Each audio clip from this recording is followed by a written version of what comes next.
श्री स्वामी समर्थ श्री गुरुचरित्र अमृतधारा अध्याय 29। या अध्यायात श्री गुरूंनी त्रिविक्रम भारतीला भस्म महात्म्य सांगितले आहे। पूर्वी कृतयुगामध्ये वामदेव नावाचे ब्रह्मज्ञानी तसेच शुद्ध बुद्धीचे एक योगी होते। ते जटाधारी व्याघ्रांवर धारण करून सर्वांगी भस्म लावत असत। अनेक क्षेत्रांना भेट देत देत ते क्रौंच अरण्यात आले। भयंकर निर्मनुष्य असलेल्या या अरण्यात एक ब्रह्मराक्षस राहत होता।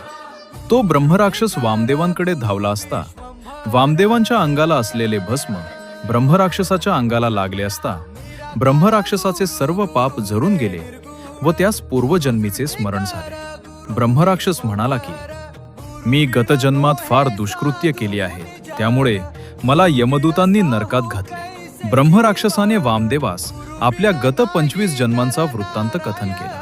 ब्रह्मराक्षस वामदेवांच्या चरणी नतमस्तक झाला व म्हणाला की आपण साक्षात ईश्वरच आहात, आपणच माझा उद्धार करा। वामदेव म्हणाले की हा महिमा माझ्या अंगाला लावलेल्या भस्माचा आहे। तुझ्या अंगाला भस्म लागल्याने तू पापमुक्त झालास। कर्पूर गौर भगवान शिव प्रत्यक्ष भस्म धारण करतात। भस्माचे महात्म्य शब्दात वर्णन करणं कठीण आहे। वामदेवांनी भस्म महात्म्य विस्तारपूर्वक सांगितले आणि ब्रह्मराक्षसाने वामदेवास वंदन केले। श्री गुरु चरणार्पणमस्तु।